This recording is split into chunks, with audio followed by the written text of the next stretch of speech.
But the new technology we've got to embrace is digitalization. We have to embrace doing things much more efficiently and using IT in our business as a matter of routine. Hello and welcome to LNG TV. I'm Ali Vance and this is Will Dawson. You are watching our latest episode of LNG Excellence. Today's guest is well known to many across the global LNG industry. She enjoyed a successful career at Shell before becoming an advisor to governments, IOCs, utilities and potential new entrants. She's also a familiar voice with her weekly podcast, the LNG Wrap. We're delighted to be joined by Dr. Patricia Roberts. Welcome to the show, Pat. And I believe you're joining us from Alderney in the Channel Islands. I bet it's a beautiful day there. Yes, LNG HQ has moved to Alderney, and it is a lovely day, I have to say.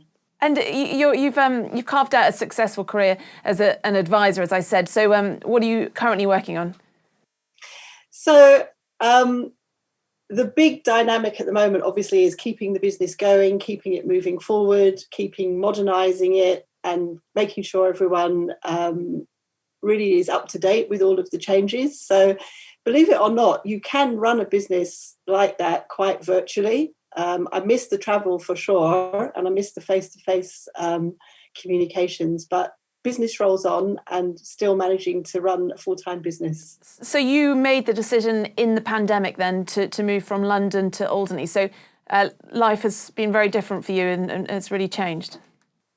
It certainly has. I mean, in February, March 2020, I think I had 5 international business trips in my calendar, and they all stopped immediately. And it was a question of how do we now run a business on a virtual basis? And you'll be surprised, well, I don't suppose you'll be surprised, but you can actually run a consulting business virtually if everyone is accepting that there are Zoom calls, that there are, telecoms and things like that. So the travel element has really reduced to zero. And for you, things have certainly changed over the last 18 months. But what about the industry as a whole? How have you seen the changes? Yes, good and very good, I would say, is how I've seen some changes. 3 big changes. I'll start with the sort of really immediate things that I see, and then I'll move on to the more progressive. The first change I've seen is a real decisive drive for LNG monetization. And I think we'd have to say the next 10 or 15 years are going to be quite safe for LNG demand growth. And I see the big players getting bigger.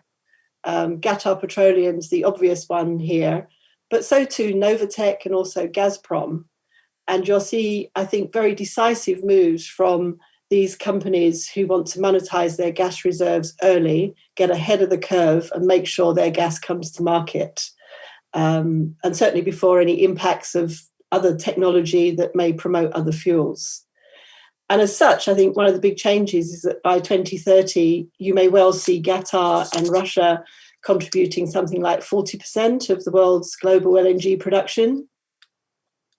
That's not to say that others won't also be trying to monetize LNG very quickly. So you'll see a real burst of other projects saying there's no time like the present. I think the second biggest change that I see in the here and now is a growing dependency on the Asian demand growth that will really propel our business forwards. If you go back just a couple of years ago, a lot of analysts were saying they saw 70% of the world's LNG demand growth in Asia. That scaled up. It's closer to 90 or 95% of future growth is now Asia-centric. And obviously China is a very, very significant part of that as a single country. But there's also quite a lot of developments going on in the Indian subcontinent and also in 7 or 10 Asian countries, which are all moving to LNG. But obviously the third and the really, really big ticket and the big change, and probably the most complex of all, has to be embracing climate change constructively and what our industry is going to do in order to secure the best future for itself. I mean, that kind of picks up pretty nicely with the question that when I was listening to your answer, I was thinking about in terms of, I'm often asked, working in this industry, well, hang on a minute, kind of how can gas be part of the solution? Surely gas is part of the problem. What would you say to that kind of statement or that question?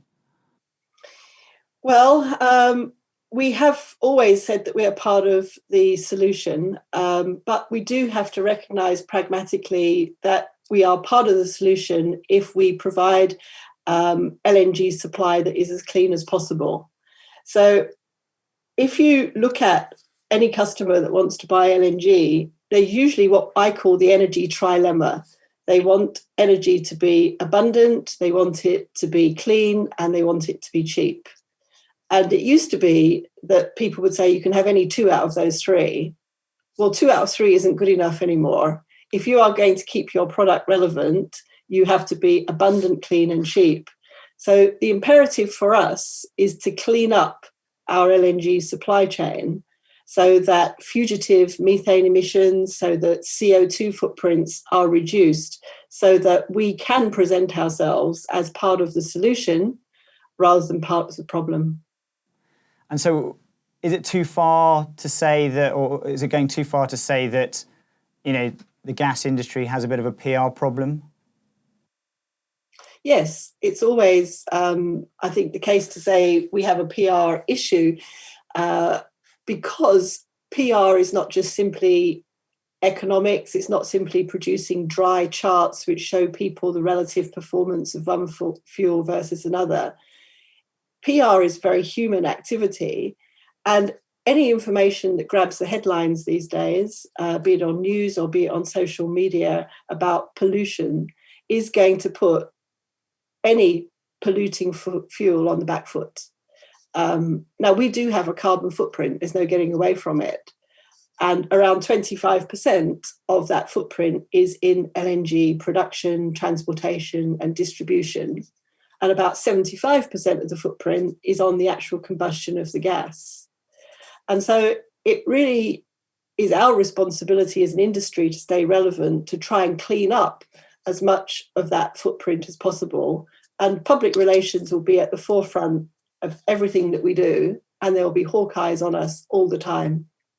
In your line of work as an advisor, and you've advised on governments and IOCs and things, do you find that what you're saying there is what you're trying to push most of the time, trying to clean up the gas industry's PR and I guess educate people on it? Well, I think that part of the change that's happening in our industry is actually our own identity. And for me to stay relevant as an advisor, I can't trade on what I used to do in the past. People are wanting me to be extremely contemporary. So I've got to be involved with energy transitions right on the front foot. And people will be asking me, how do we future-proof our businesses? How do we stay relevant? What commitment do we have to make to climate change reduction policies? And the answer is, it has to be embedded in your whole business. It has to be embedded in the way you think. It has to be embedded in the way that you run your business, so that it's not seen as an add-on, it's seen as integral. And it's interesting there, Ali, when you talked about the IOCs, because they want to drop the O.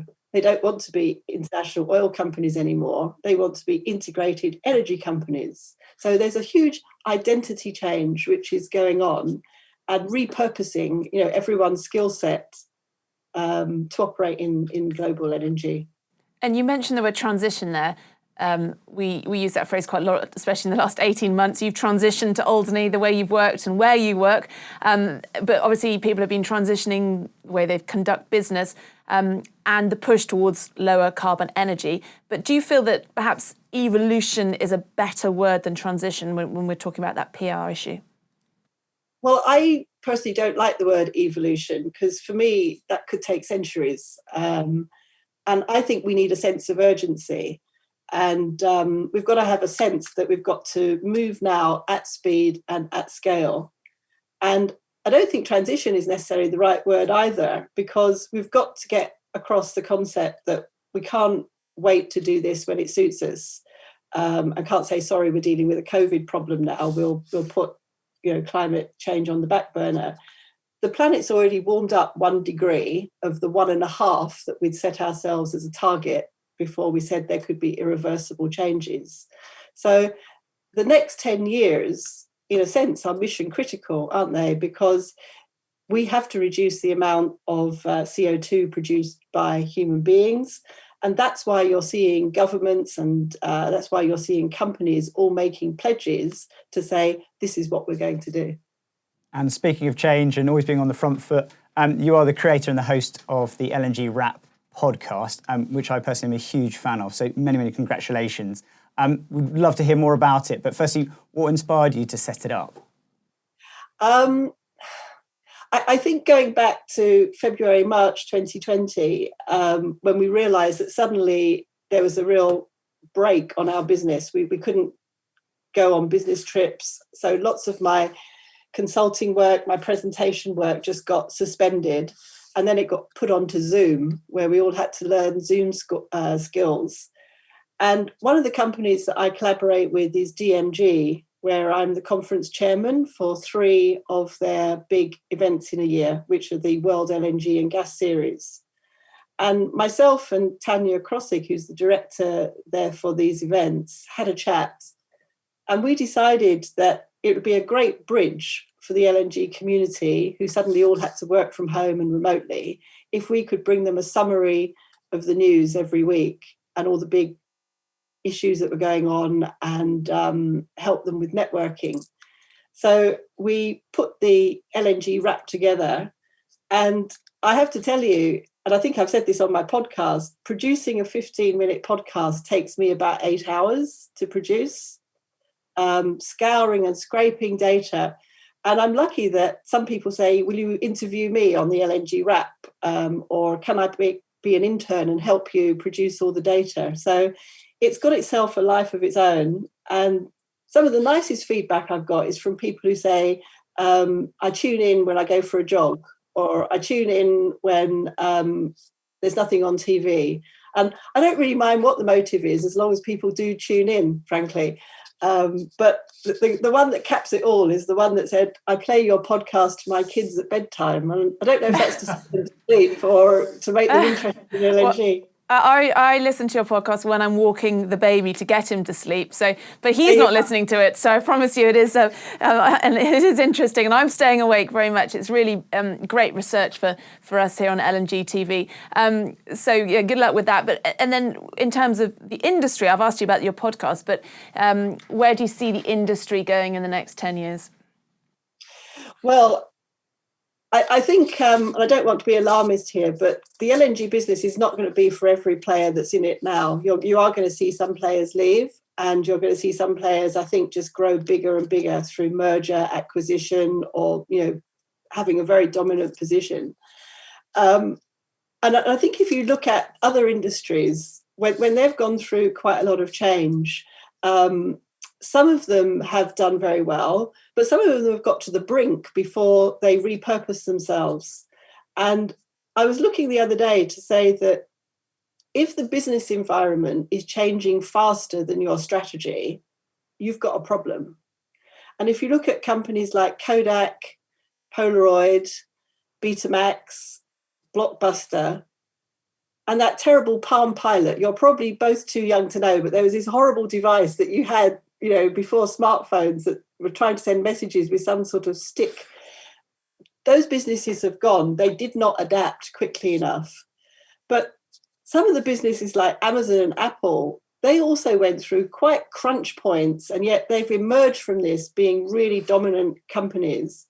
And I think we're going to see exactly the same thing in LNG. Some won't be able to change quickly enough, but others will change so decisively, they will become, the new winners for the 21st century. And are there kind of ingredients or things that will assist in companies' abilities to adapt or pivot? Yes. I mean, I think it is having some courage, basically. I think it's courage to say that the status quo isn't going to be what will work in the future. And something that we haven't talked too much about so far, but I think is absolutely essential, is technology. And I think it's for people to say we have to embrace technology. That's going to be the technology that we're used to for process engineering, for reducing our carbon footprint in the whole supply chain. But the new technology we've got to embrace is digitalization. We have to embrace doing things much more efficiently and using IT in our business as a matter of routine. And you'll be shocked to know that if there's something like 6,000 cargoes of LNG produced a year, quite a lot of them are traded or retraded using WhatsApp and email. And you think to yourself, there's no sort of centralized exchange here, information exchanges within companies or exchanges just out there for the industry. So I think you're going to see a massive growth in all of that just because of the sheer amount of data and the speed that we have to operate at. Well, Pat, we like to ask everyone who comes on LNG TV about legacy and impact. When you do eventually retire to the beach in Alderney and look back on your career, what impact would you like to have made? I guess you've got to make sure that my ice cream doesn't melt too quickly, global warming. But seriously, when it comes to impact and legacy, there have been some great people that I've worked with in the LNG business. And when I look back on it all, I think the one thing that I would like to demonstrate to people is that it's essential that you enjoy what you do. You're never going to be the best version of yourself if you're in the wrong job or doing the wrong activity. So if you find yourself in the wrong place or circumstances change, then have the courage to back yourself and change. One of the great privileges that I've had in the last 16 years of running my own business is I've been able to shape what I do. I haven't had to write any mandate or any request to do something different. And my role in the industry really has evolved essentially around the business and around the people. So play to your strengths and make sure that you enjoy what you do. And what is it about LNG, the industry, that you enjoy? I think that it is multicultural and that there is not one answer to one problem. If you give, 10 major players in different countries the same problem, they'll give you 10 different answers. So it is the fact that people dare to think differently. Culturally, they think differently. And navigating yourself around LNG and being an effective advisor means you've got to be, I think, quite a good lateral thinker. You certainly do. Thank you so much, Pat, for joining us. Good luck with both your own business and, of course, the LNG Wrap podcast, which, as Will said, we're both big fans of. So thank you for joining us here on the show. You have been watching LNG TV, and this is the latest episode of LNG Excellence.